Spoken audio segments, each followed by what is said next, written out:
First on the agenda is Carmel Fire Department, 94 Glenita Avenue, for an amended site plan. Mike? Yeah, this application is here. When they made their submission, their initial submission, they submitted a map and after found that they had to add a telephone pole or an electric pole and a little bump out on the top, right at the joint between the new building and the old building. And I thought it was best if the map comes back to you, just so the map that's approved matches the map of the building permit. It should always be similar, the same. Little field changes we can change, but, this is field change, but it's actual building change. So I thought it should come back and you should at least see it. There's no harm there. So, Thank you. but I have no objections to the amendments. Everything looks great.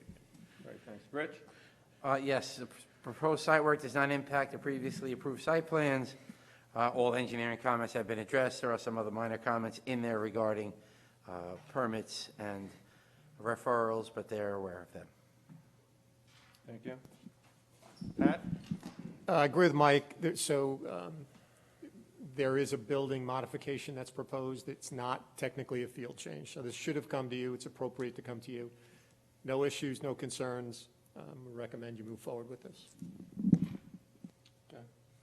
The building, is that just an overhang to keep people out of inclement weather, or what's that building change that Pat just mentioned? I will take this with me so I can point a little Thank you. easier. My name is Kathleen Gallagher. I'm with Insight Engineering, Surveying, and Landscape Architecture, PC. I am joined by the applicant, Mike Hengel of Carmel Fire Department, and by the architect, Eric Nyler of H2M, who can answer a little more detailed questions if you have them. Basically, the building footprint that's being increased is 50 square feet, which is just this little area right here. And then there's an overhang that goes over the concrete pad that was previously there before. But just really that area is what has changed. It's really a connector between the two buildings. Yeah, absolutely. There's a door, there's an existing door on the addition that goes out, and exactly that door is being relocated to the west side. And again, yeah, is acting as a connector between really those two spaces at that junction point. Any questions from the board? Yes, Mr. Chairman. I see there's also, Pat called out there's going to be a new utility pole. Correct. Could you So point that out, please? absolutely. So NYSEG would not finalize the design of their portion of the generator and the transformer relocation until Carmel Fire Department owned that portion of the property.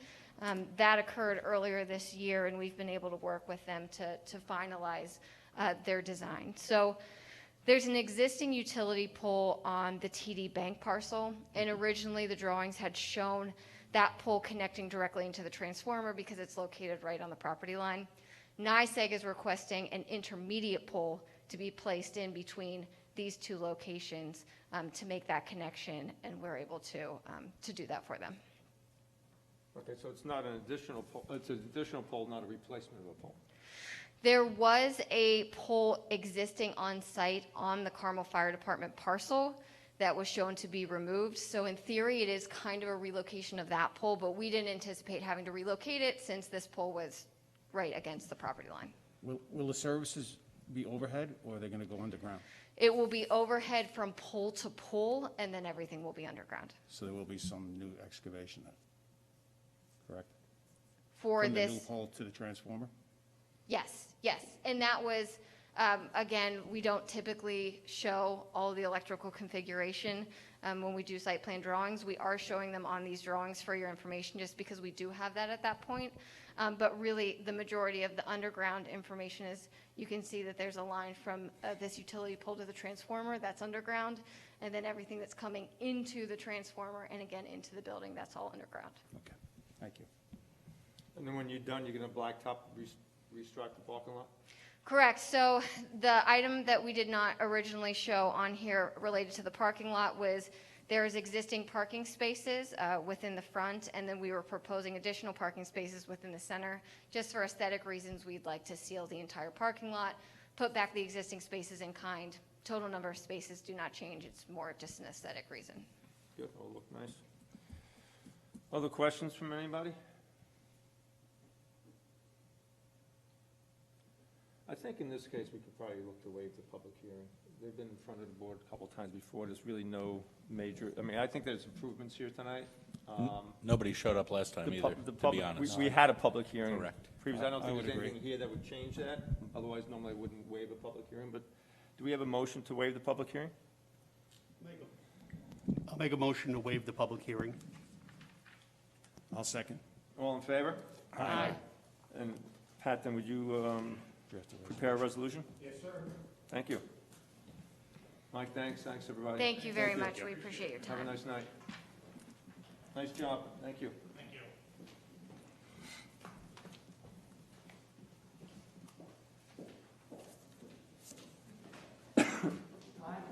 Good evening, Paul. Yes. Hirsch Stacy, 311 Drewville Road, site plan. Mike? Yeah, the applicant proposes to move the existing reception area office for the kennel into the house, add an indoor dog run, and convert the outdoor dog run to an indoor dog run. A use variance was granted for this property to allow the dog kennel to operate in the R residential zoning district. This happened about a year ago, I believe. Yeah, about a year ago. How many kennels will this facility have? I'm concerned about the amount of noise that this use can generate in the residential zone. Provide lot depth and lot width lines on the plat. Variances are required for two-way aisle width, lot area, and lot width. Once you draw the lot width line on the plan, I'll confirm that that is true, but it appears that you are correct. How is the dog waste handled? If somebody has a horse, the town requires that we handle it a certain way with the dumpsters and things, but this is dog waste. I don't know what you do with that. When you clean the kennels and disinfect them, where does that dirty water go? Because I know most of them have floor drains, but we need to know what you're doing with that waste that's going in that floor drain. Provide floor plans and elevations of all structures. Okay. Good questions, Mike. Rich? Thank you, Mr. Chairman. The overall disturbance for the project, the project encompasses construction of 11 by 57 indoor dog run, enclosing 2 outdoor dog runs, and the addition of a 15 by 30 office space. The disturbance is less than 1,400 square feet, which is under any state thresholds. For stormwater regulations, however, erosion sediment controls should be placed on site. Referrals should be made to Carmel Fire Department. Applicants should provide an electronic version of the SEAF. Location of water supply should be provided on the drawing. There are wetlands proximate to the site. The limits should be provided so as to determine if a state or town wetland permit is needed. The amount of fill, if any, being brought to the site should be provided, and any fill brought must be certified for state regulations. And you should show safety fencings at the limit of any disturbance on the project. Pat, you have some comments also. I did, Mr. Chairman. So first thing relates to the off-street parking requirement for this. We don't have an off-street parking requirement for a kennel. So, Paul, you have to sit with Mike to determine what parking requirement would apply for this particular use. Does the expansion trigger an increase in parking and so forth? So you have to sort that out. Some of the parking spaces shown are undersized on the property. So you either need to increase the size of those spaces, or you'd need technically a variance for the undersized parking spaces if you're modifying them. If you look at the plan, the first parking space near the building, if you take 20 feet of that, you're in the middle of the travel lane. So it looks like it's in the way. So in restriping that, can you move it out of the travel aisle or deal with that in some way?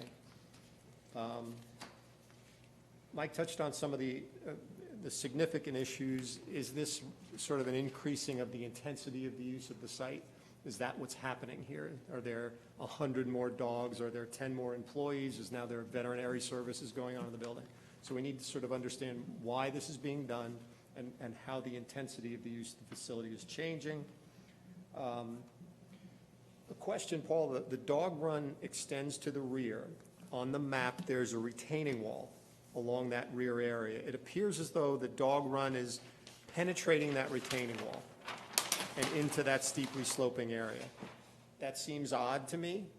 Is there some necessity for the dog run to be a particular length? Is that some code requirement or a dog requirement?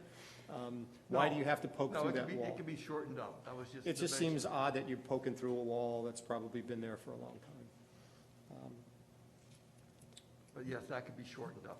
And Mike touched on some significant issues, dog waste, it's an issue, noise too, a very significant issue, so in the kennel, is there sound attenuation being built into the insulation, into the walls? We would need to know about that, it's something we probably would want to have you do, so if you could explain how you're dealing with that as well. And just as the last application, it looks like you're fussing with the utility pole, can you tell us No. what's? Okay. No, we weren't touching. I think there's a note on the drawing that says relocated utility pole, but maybe maybe I missed it. Okay. The other, just minor point, it shows you've got fencing that looks like your fence that extends well into your neighbor's property. Are you using your neighbor's property? What's going on there? So if you could just look into that and let us know what's going on. That's it for me. Thanks, Pat. Paul, you want to respond to some of those questions, please? The main addition is the one 11-foot wide, plus or minus by whatever length it's going to end up being. It'll be kept short of that retaining wall, but that will be an indoor dog run. Other than that, we're taking the two outdoor dog areas and just making that indoor space. So in terms of a net increase in kennel store, being able to have additional animals there, that's not really going to change that much. And I'll find out from Stacy exactly what she believes that will do. But it was just to have that one additional dog run to keep dogs inside instead of having them outside, at certain times of the year. How many dogs are there now? Off the top of my head, I don't know. I was out there today and met the owner, had a Yes. nice little conversation with her. I thought she mentioned something about the indoor dog run will be there'll be acoustical additions to it, that she was going to do something acoustically there. I'm unaware of that. So It might be beneficial to you if you have, she was very knowledgeable, very Yes. nice to talk to. It might be beneficial to you. There's a lot of comments here. You might want to bring it back in one day, Correct. give us an overview of the whole project. She did offer to come tonight. I said, now, Paul's, equipped, it's up to you if you come, but I think we could all use an explanation and I think that overview would of be this. fine. I told her really not to come tonight because I wanted to get the initial comments. Right. So I could sit down, go through those, and then sit with her and work out the answers. So And we'll come Mr. back. Chairman, the acoustical issues, that's standard operating procedure for kennels. So Yeah. there's doggy soundproofing, that's Yeah, yeah. off-the-shelf kind of stuff. So I'm sure she knows what she wants to do. She It's just- mentioned it, and the problem, I do encourage everyone to go out there because you can't see another house, but She's pretty she much- mentioned there's another house in the back there, and you know how that noise travels. Yeah, but- she's pretty isolated. Yeah. Well, But there are these houses are- close by. If you, Yeah. when the leaves are down, I know the property. Okay. There's houses there are houses behind, there are houses off to the left. Yeah, There too. there are houses there. And I think you need to give Mike the ability to enforce something. So when Absolutely. it is noisy and the stuff came off the wall that was supposed to be on the wall, that was specified on the site plan, Mike has something to go with. Yeah, there's a couple pages of comments here. I'd like to hear some suggestions from the board here. Well, Thoughts? what I'd like to know is what's existing? In other words, they have existing outdoor runs. What is the square footage of those runs versus what's going to be replaced? I'd like to know, to see how much of an, improvement it's going to be, Okay. size-wise. Increase, okay. And then capacity-wise, does that additional capacity mean that she plans on boarding more dogs or taking care of more dogs? We'll have that answer for you. Yeah, and then the issues that were raised by, our experts about the waste and such, I think those are really important issues we're gonna look at. Just to be clear, there are outdoor runs now. Correct. After this would be finished, there would be no more outdoor runs? These are the current two outdoor runs which would get enclosed, but you do have this outdoor area that would still remain. Okay, so the point about whether there's any increased capacity is irrelevant, more relevant to the extent there's outdoor I understand. use, yeah. Well, the two areas that you pointed to that are going to be enclosed, those are kennel areas or Currently, no, right now they're just outdoor spaces. outdoor spaces which Yeah. would be enclosed. Yes. the intent of those areas being enclosed, will they be for kennels? No, they would be for additional, just for being able to put a dog in that area for exercise. All right, so, and then you're going to construct a new indoor exercise area. So I'm not hearing additional kennels, but I think the board is concerned with that, and that's an answer that you We'll should get come an back. answer to that. I mean, the effort to make everything indoors makes sense, since there's residential areas and houses close by. But I think, details now of the soundproofing and so forth would be, and the waste, handling of the waste. Do we know how many, the number of kennels? I don't know what her number is that she has for What the capacity right now. capacity but- would be, what the, So we'll have that for the next meeting.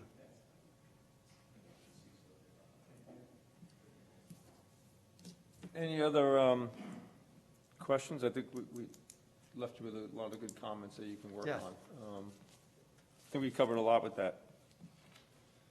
Thanks, Paul. You're welcome.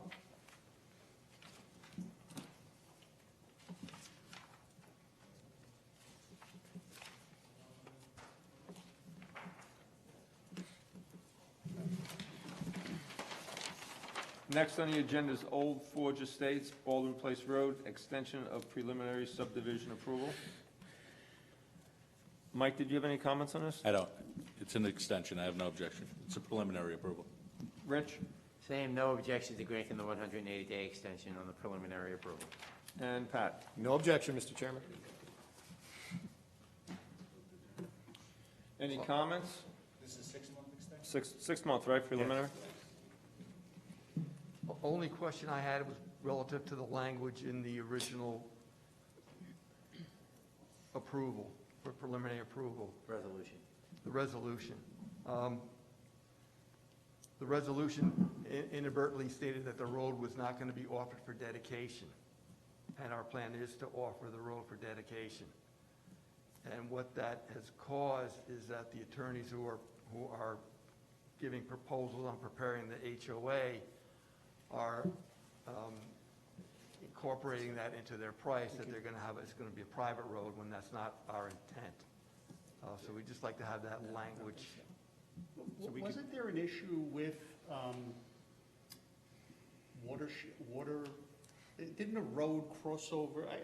I seem to remember something about an issue with the road. That was part of Paul's machinations and why it took so long, that the water supply issue evolved as we went through this process. The original subdivision, when it was a 10-lot subdivision, Right. had like a 300-foot section of road that couldn't be paved. And that's what caused us to go back and relook at doing a clustered subdivision, because we could have a fully paved road, and we could offer that for dedication, because we could never offer that 10-lot subdivision road because it wouldn't be paved. I knew there was something with the Yeah. road, I remembered that, but. That's where the private road issue came. Okay, thanks. So Mike, you were going to say something about the road, no problem doing that? Yeah, it's just changing it on the resolution. So if we could, I think, right, Trev? Yeah, we can. Just amend the resolution to say town road as opposed to a private So road. what we would say is that a permanent offer of dedication. Whether you choose to do that at the end of the process, you can still make that decision. down the Okay. road. Correct. But this way, Would we need a public hearing to change the resolution? No, not in this case. Okay, Is it two I didn't think so, I just want to make sure. Is it two separate motions, one to change the resolution? No, I think you just direct us to do that.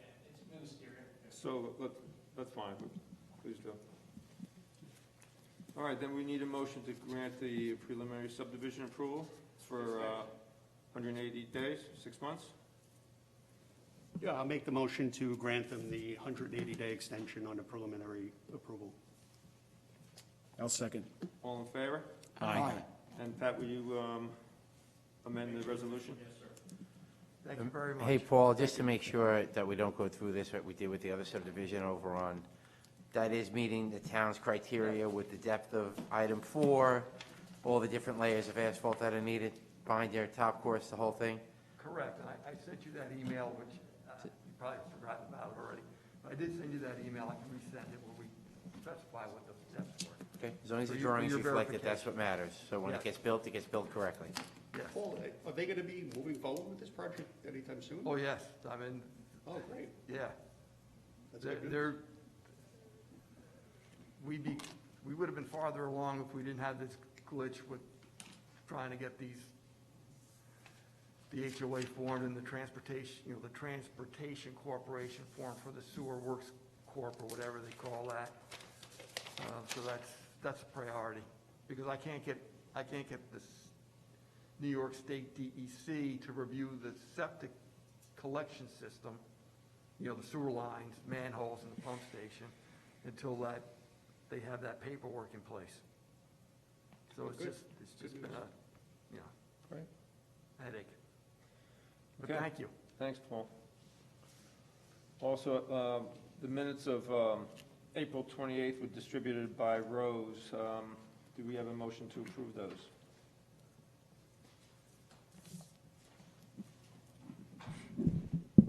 If people didn't get a chance to review them, we can hold that over. Yeah, I didn't get a chance. All right, why don't we hold over the minutes of April 28th? I ask that you review them prior to the next meeting. And do we have a motion to adjourn? I'll make a motion to adjourn the meeting. I'll second. All in favor? Aye. Good night, everybody.